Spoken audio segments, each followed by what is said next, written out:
नमस्कार बच्चों, आज तारीख 14 जुलाई 2022 है।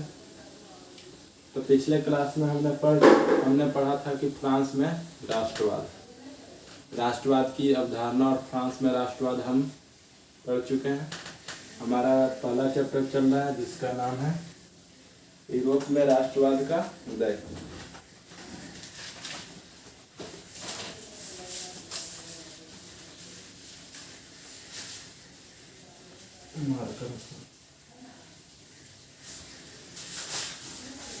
चल रहा है यूरोप में राष्ट्रवाद का हिस्ट्री का फर्स्ट चैप्टर है जिसका नाम है यूरोप में राष्ट्रवाद का उदय। उसमें हमने दो टॉपिक आप सबको पढ़ा चुके हैं। आप दो टॉपिक पढ़ लिए। पहला टॉपिक था राष्ट्रवाद की अवधारणा, राष्ट्रवाद क्या है, और फ्रांस में राष्ट्रवाद। तो हम जानते हैं कि अगर कोई पूछे कि यूरोप में राष्ट्रवाद का उदय कब से माना जाता है तो 1789 के फ्रांसीसी क्रांति से ही माना जाता है। अगर वास्तविक रूप से यूरोप में राष्ट्रवाद का उदय माना जाता है तो 1789 के फ्रांसीसी क्रांति के बाद से ही माना जाता है। और हमने यह भी बताया था कि राष्ट्रवाद होता क्या है। तो राष्ट्रवाद अपने देश के प्रति प्रेम लगाव को ही क्या कहते हैं, राष्ट्रवाद कहते हैं। तो चलिए आज पढ़ेंगे एक ऐसे शख्स के बारे में जिसके बारे में आप लोग शायद नाम सुने ही होंगे और जानते भी होंगे। इनका उदाहरण बहुत सारे लोगों द्वारा सुने हुए होंगे। तो आज पढ़ेंगे, हमारा अगला टॉपिक है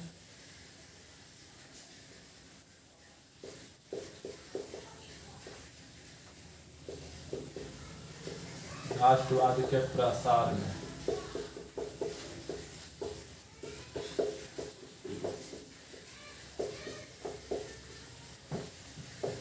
नेपोलियन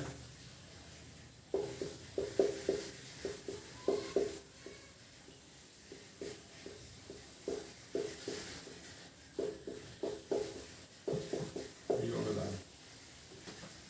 आज हम पढ़ेंगे कि राष्ट्रवाद के प्रसार में नेपोलियन बोनापार्ट का क्या योगदान था।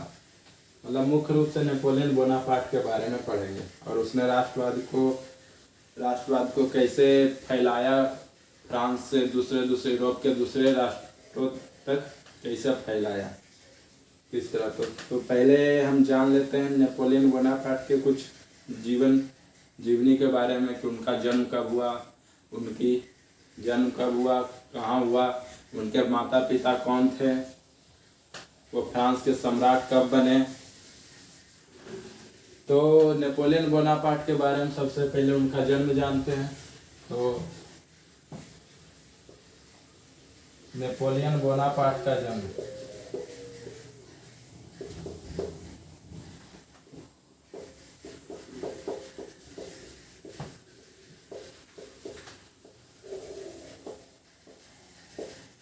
नेपोलियन बोनापार्ट का जो जन्म था 15 अगस्त 1769 ईस्वी को हुआ था। अगर कोई पूछेगा कि नेपोलियन बोनापार्ट का जन्म कब हुआ था तो 15 अगस्त 1769 ईस्वी को। और कहाँ हुआ था तो नेपोलियन बोनापार्ट का जो जन्म था वो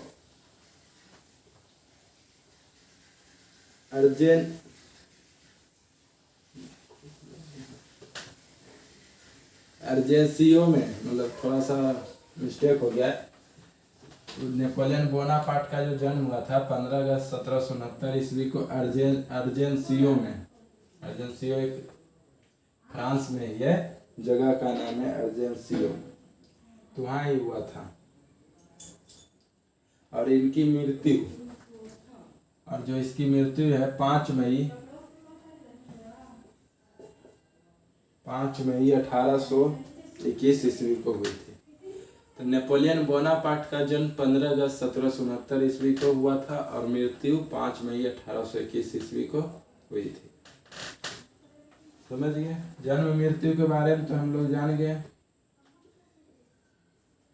अब इन्होंने क्या क्या काम किया ये जान लेते हैं।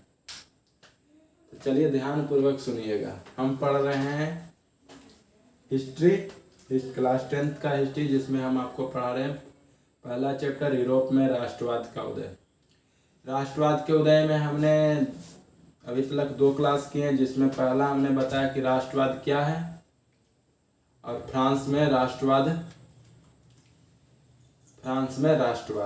के बारे में पढ़ें कि अगर यूरोप में पूछा जाए कि राष्ट्रवाद यूरोप में सबसे पहले राष्ट्रवाद की भावना किस क्रांति से, पहले फ्रांस का 1789 की क्रांति से।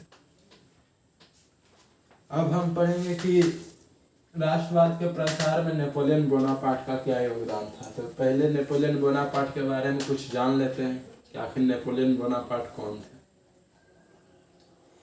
तो नेपोलियन बोनापार्ट का जन्म 15 अगस्त 1769 ईस्वी को हुआ था और उनकी मृत्यु 5 मई 1821 ईस्वी को हुई थी। उनके पिता का नाम चार्ल्स बोनापार्ट था और उनकी माता का नाम था जो लेटिसिया।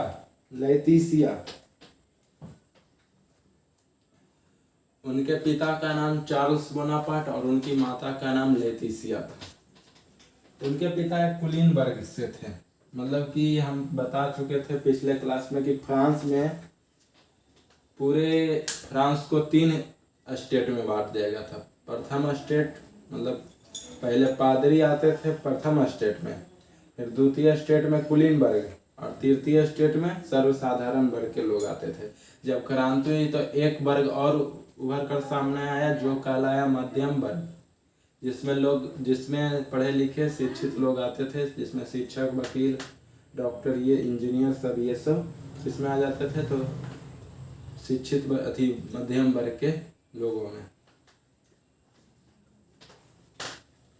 तो नेपोलियन बोनापार्ट का जन्म 15 अगस्त 1769 ईस्वी को अर्जेसिया में हुआ था और इनके पिता का नाम चार्ल्स बोनापार्ट था। ये एक कुलीन परिवार से, कुलीन वर्ग मतलब कि एक बड़े घराने से थे और इनकी माता का नाम लेटिसिया था। अब नेपोलियन बोनापार्ट, अब हम पढ़ते हैं कि नेपोलियन बोनापार्ट का फ्रांस के सम्राट कब बना और राष्ट्रवाद को फैलाने में इसका क्या योगदान है। तो नेपोलियन बोनापार्ट 1804 में फ्रांस का सम्राट बना। कब बना? तो 1804 में उसने फ्रांस का सम्राट बना। फ्रांस का सम्राट, अगर पूछेगा कि नेपोलियन बोनापार्ट फ्रांस का सम्राट कब बना तो 1804 ईस्वी में। 1804 ईस्वी में नेपोलियन बोनापार्ट फ्रांस का सम्राट बना। सम्राट बनते ही इंग्लैंड के अतिरिक्त उसने अधिकांश यूरोपीय क्षेत्र पर अपना आधिपत्य जमा लिया। जैसे ही वो फ्रांस का राजा बना, उसने इंग्लैंड पर भी आक्रमण किया, पर इंग्लैंड पर उसने जल मार्ग के द्वारा आक्रमण किया था। तो जल मार्ग के द्वारा नौसेना जो उसकी थी इंग्लैंड के नौसेना के सामने कमजोर पड़ गई और इंग्लैंड से हुआ युद्ध हार गया। इंग्लैंड के अलावा उसने जर्मनी, इटली, पोलैंड सभी यूरोप के अधिकांश क्षेत्रों पर क्या कर लिया, अपना आधिपत्य जमा लिया और वहां पर सभी राज्यों में उसने नेपोलियन संहिता लागू की। फ्रांस में ही 1804 में सबसे पहले उसने नेपोलियन संहिता लागू की।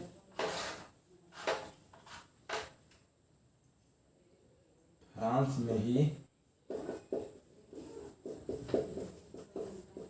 1804 ईस्वी में उसने नेपोलियन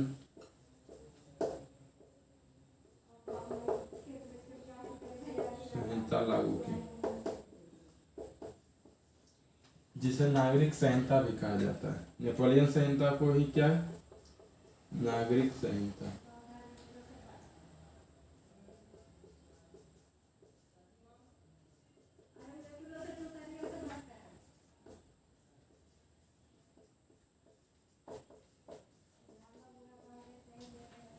नेपोलियन संहिता को ही नागरिक संहिता कहा जाता है।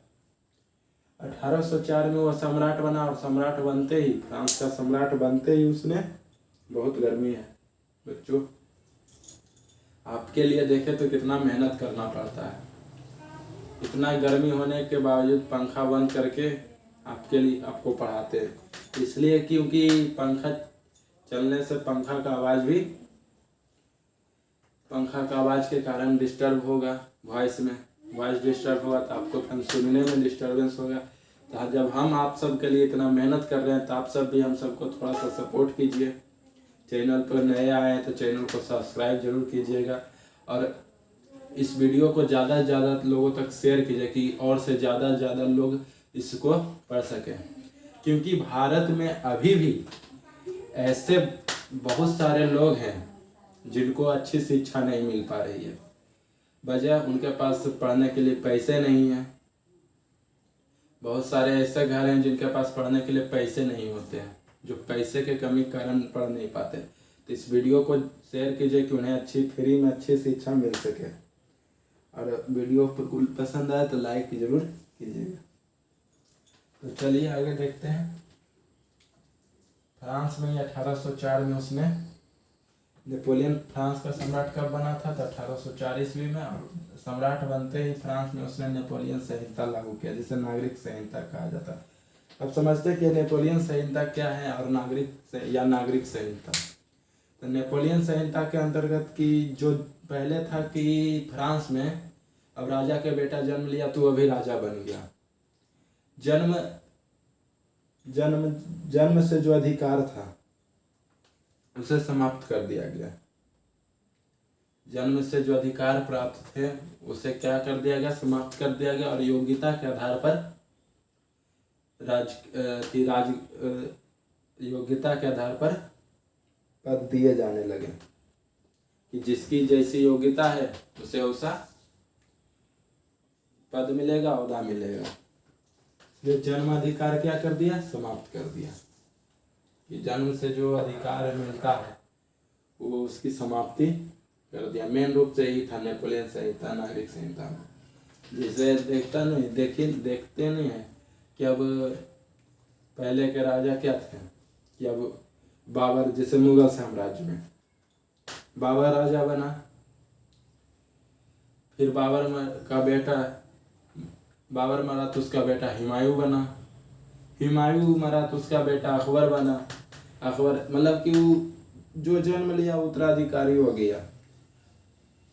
अब जो उसके घर में जन्म लेगा उसको सब अधिकार मिलता था। उसके घर परिवार वाले ही सभी बड़े बड़े पदों पर बैठते थे। बाहर वाले को, अब मंत्री भी है तो उसी का घर का है, प्रधानमंत्री भी उसी का घर का बना है। तो यही होता था, जन्म अधिकार समाप्त कर दिया गया और योग्यता के आधार पर कानून के समक्ष समानता का अधिकार दिया गया।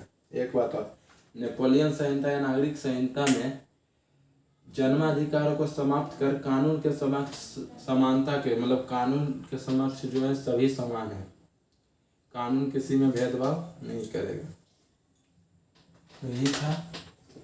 अब पढ़ते हैं, फिर से एक बार देख लीजिए नेपोलियन के बारे में। तो नेपोलियन बोनापार्ट का जन्म 15 अगस्त 1769 ईस्वी को अर्जेसिया में हुआ था। उनके पिता का नाम चार्ल्स बोनापार्ट और माता लेटिसिया थी।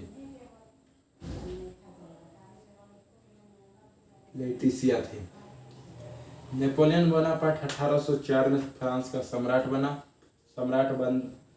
सम्राट बनते ही उसने इंग्लैंड के अतिरिक्त यूरोप के अधिकांश भाग पर अपना आधिपत्य जमा लिया। फिर उसने 1804 में ही फ्रांस में नेपोलियन संहिता या नागरिक संहिता जिसे कहते हैं लागू किया। नेपोलियन संहिता के अंतर्गत जन्म से दिए हुए अधिकार को, जन्माधिकार को समाप्त कर दिया गया और कानून के समक्ष क्या रखा गया, समानता रखा गया कि कानून के समक्ष सभी समान हैं।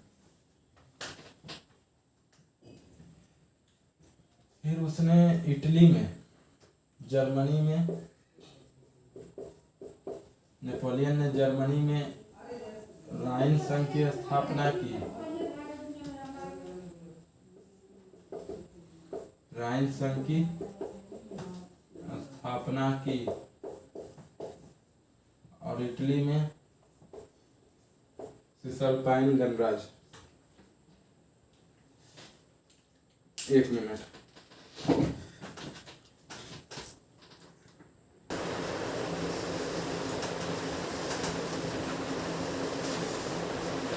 चलिए देखते हैं। बहुत गर्मी है भाई,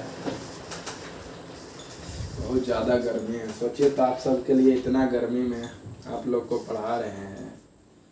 थोड़ा सपोर्ट हम सबको भी कीजिए, थोड़ा चैनल को सब्सक्राइब कीजिए और वीडियो को शेयर कीजिए, तभी ना हम सब में भी एनर्जी आएगा। आप ही सबको देख के तो एनर्जी आएगा। अब सब्सक्राइब और करवे नहीं कीजिएगा तो कैसे एनर्जी आएगा। और बहुत सारे ऐसे लोग हैं, और फिर से कहते हैं कि बहुत सारे ऐसे लोग हैं जिनको इस वीडियो की बहुत ज़रूरत है। उसको उन सभी लोगों तक वीडियो पहुंचाइए शेयर करके एक दूसरे से, क्योंकि ज़रूरतमंद के पास पहुंचेगा तभी इस वीडियो की वैल्यू पता चलेगा। अब जिसका पेट पहले से भरा उसको रसगुल्ला दीजिएगा खाने के लिए तो उसको क्या टेस्ट पता चलेगा, रसगुल्ला का टेस्ट कैसा। भूख, हंगर कहा गया, hunger is the best food. भूख ही सबसे अच्छा खाना होता है। जब भूख लगा रहता है ना तो कुछ भी खाने के लिए मिल जाए ना, नमक रोटी भी मिल जाता है ना, तो उस समय उसका जो टेस्ट लगता है ना कि कहता है वाह क्या खाना है। तो उसकी तरह जिसको जो चीज़ का ज़रूरत है उसे वही चीज़ मिल जाए तो बहुत अच्छा होता है। तो इस वीडियो को उस लोगों तक पहुंचाइए जिसको इस वीडियो की ज़रूरत है, तो वो भी वीडियो को उसको भी लाभ होगा और हमें भी लाभ होगा। तो चलिए आगे देखते हैं। हम पढ़ रहे थे नेपोलियन बोनापार्ट के बारे में कि नेपोलियन बोनापार्ट ने फ्रांस के राष्ट्रवाद के प्रसार में क्या योगदान दिया। तो 1799 में उसने डायरेक्टरी शासन समाप्त कर दिया और प्रथम कौंसल के रूप में फ्रांस के सत्ता पर अधिकार कर लिया। 1804 में वो फ्रांस का सम्राट बना और सम्राट बनते ही उसने फ्रांस में क्या लागू किया था, नेपोलियन संहिता या नागरिक संहिता। नेपोलियन संहिता के अंतर्गत जन्म से मिले हुए विशेषाधिकार को क्या कर दिया गया, समाप्त कर दिया गया और कानून के समक्ष समानता का अधिकार रखा गया कि कानून के समक्ष क्या है, सभी समान है। फिर उसने समानती व्यवस्था को भी समाप्त कर दिया गया, जिससे भूदासत्व की भी समाप्ति हो गई। मतलब पहले भूमि का गुलाम बना लिया करते थे। जैसे में कि अगर कोई कर्ज लिया, कोई किसी जमींदार के यहाँ से कर्ज लिया और वह कर्ज चुकाने में सक्षम रहा तो उसे उस जमींदार के यहाँ गुलामी करनी पड़ती थी और गिरवी, जमीन तो गिरवी रखना ही पड़ता था और उसे उस जमींदार के यहाँ गुलामी भी करनी पड़ती थी जब तक वो कर्ज चुकता नहीं हो जाता। इसके चलते वो कर्ज चुकाने के चक्कर में उसके आने वाली पीढ़ी भी उसका क्या करती थी, गुलामी करती थी, क्योंकि वो जमींदार तेज रहता था, उसको इतना कर्ज ही बता देता था, इतना ब्याज बता देता था कि वो कभी चुका ही नहीं पाता था। जमीन बेचकर भी चुकता नहीं होता था, तो उसका जमीन भी चल जाता था और वो गुलामी भी करता रहता था। तो इसको भी क्या कर दिया, नेपोलियन ने समाप्त कर दिया। फिर नेपोलियन ने वो फिर राष्ट्रवाद को फैलाने के लिए नेपोलियन और नेपोलियन के सैनिक दूसरे देशों में आक्रमण करने लगे। इंग्लैंड के अतिरिक्त उसने समस्त यूरोप पर अपना अधिकार कर लिया। समस्त यूरोप, अधिकांश यूरोपीय क्षेत्र पर किसका अधिकार हो गया, नेपोलियन का अधिकार हो गया। और नेपोलियन जो जहाँ जहाँ अधिकार किया था वहाँ वहाँ भी अपना यही नेपोलियन संहिता लागू किया और वहाँ भी कानून के समक्ष समानता का अधिकार रखा गया। संपत्ति के लोगों की संपत्ति को सुरक्षा दिया गया। फिर नेपोलियन का पतन कब हुआ ये समझ लीजिए। इसने तो बहुत काम कर दिया। नेपोलियन ने जर्मनी में राइन संघ की स्थापना की। पहले हम बताए थे कि जर्मनी करीबन 300 छोटे बड़े। पिछले क्लास में अगर नहीं देखे पिछला लेक्चर तो डिस्क्रिप्शन में लिंक दिया हुआ है, जाकर देख सकते हैं। उस लेक्चर में हमने बताया था कि जर्मनी लगभग 300 छोटे बड़े राज्यों में विभक्त हुआ था, मतलब 300 छोटे बड़े राज्यों में बटा हुआ था। फिर नेपोलियन ने ही, जब नेपोलियन फ्रांस का सम्राट बना और उसने जर्मनी को जीत लिया, तब उसने ही क्या किया कि 300 छोटे बड़े राज्यों को मिलाकर, जर्मनी के 300 छोटे बड़े राज्यों को मिलाकर जर्मन महासंघ जिसके अंतर्गत जर्मन महासंघ की स्थापना की और उस सभी को 38 राज्य कर दिया। 300 छोटे बड़े राज्य थे उसे 38 राज्य में बदल दिया। वही राइन संघ, और जर्मनी में राइन संघ की स्थापना की, और वही इटली पर भी विजय प्राप्त कर लिया था। क्योंकि हम जानते हैं कि नेपोलियन इंग्लैंड के अतिरिक्त इंग्लैंड पर क्यों नहीं विजय प्राप्त कर पाया, तो इंग्लैंड पर उसने जल मार्ग के द्वारा हमला किया, पर नेपोलियन की नौसेना इंग्लैंड के नौसेना के सामने, नौसेना मतलब जो जल में लड़ते हैं, जल वाले सैनिक, तो नेपोलियन के जो नौसेना थे वो इंग्लैंड के नौसेना के सामने कमजोर पड़ गए, इसीलिए वहां पर उसकी क्या हो गई, पराजय हो गई। इंग्लैंड के अतिरिक्त अधिकांश यूरोपीय क्षेत्र पर किसका शासन था, तो नेपोलियन का। तो नेपोलियन ने जर्मनी में जिस प्रकार राइन संघ की स्थापना की, उसी प्रकार नेपोलियन ने इटली में ट्रांसपेडेंट गणराज्य और सिसलपाइन गणराज्य की स्थापना की। ये तो हो गया नेपोलियन का, और वहां भी राष्ट्रवाद का क्या किया, प्रसार किया। और ये दोनों जब स्थापना किया इटली में, जब ट्रांसपेडेंट गणराज्य और सिसलपाइन गणराज्य की स्थापना हुई, और जर्मनी में जब राइन संघ का, जर्मन महासंघ का स्थापना हुआ, तब इटली और जर्मनी के लोगों में राष्ट्रवाद की भावना प्रबलता से उभरी और उनमें इटली के एकीकरण करने की भावना जागृत हुई। क्योंकि उनको भी लगा कि पूरे इटली में लोकतंत्र होना चाहिए, मतलब एक ऐसा लोकतंत्र नहीं, राजतंत्र ही, पर एक ऐसा राजतंत्र होना चाहिए जो संविधान के अनुरूप चले, संवैधानिक राजतंत्र होना चाहिए। जैसे भी फ्रांस में था, वहाँ संवैधानिक राजतंत्र चल रहा था, राजा था पर वो संविधान के अनुसार काम करता था। तो उसी तरह जर्मनी और इटली वाले भी सोचने लगा और उनमें राष्ट्रवाद की भावना उमड़ने लगी।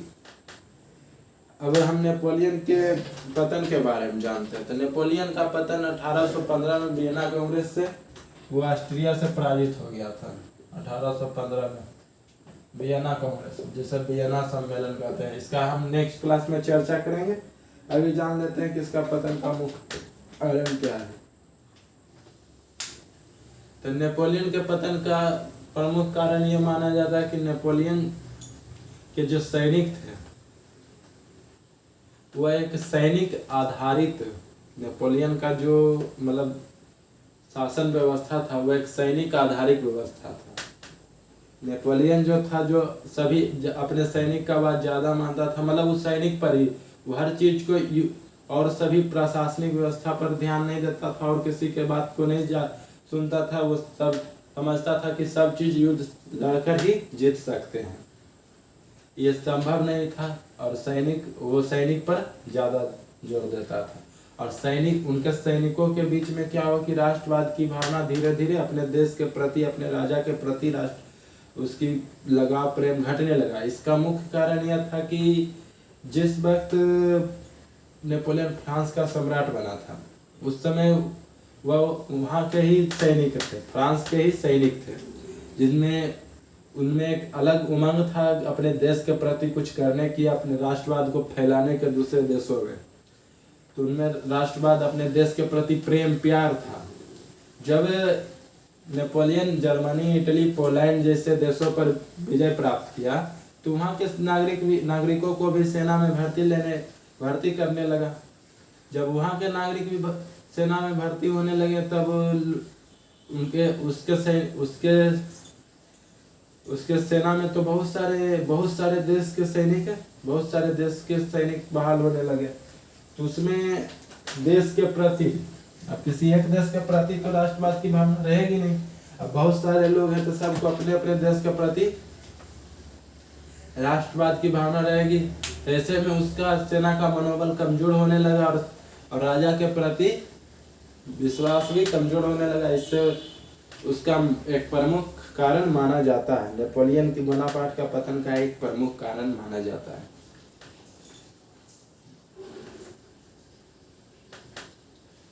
तो चलिए आज तक एक बार फिर से रिवाइज कर लेते हैं नेपोलियन बोनापार्ट के बारे में। शुरू से ध्यानपूर्वक सुन लीजिए।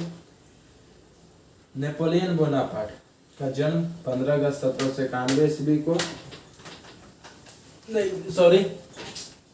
नेपोलियन बोनापार्ट का जन्म 15 अगस्त 1769 ईस्वी को अर्जेसिया में हुआ था। उसके माता का नाम लेटेसिया और पिता का नाम चार्ल्स बोनापार्ट था। नेपोलियन बोनापार्ट की मृत्यु 5 मई 1821 ईस्वी को हुई थी। 1799 ईस्वी में उसने फ्रांस में डायरेक्टरी शासन मतलब तानाशाही शासन चलता था। हमने बताया ही था कि पहले फ्रांस में कौन शासन चलता था, तानाशाही शासन, कि जो राजा को जो मन में आए करेगा, वो अपने मन के अनुसार करता था। 1799 में डायरेक्टरी शासन समाप्त कर प्रथम कौंसल के रूप में फ्रांस का प्रथम कौंसल बना। फिर 1804 में वह फ्रांस का सम्राट बना। कब बना? 1804 में। 1804 में फ्रांस का सम्राट बनते ही उसने 1804 में ही एक नियम लागू किया, एक कानून बनाया या नियम लागू किया, जिसे नेपोलियन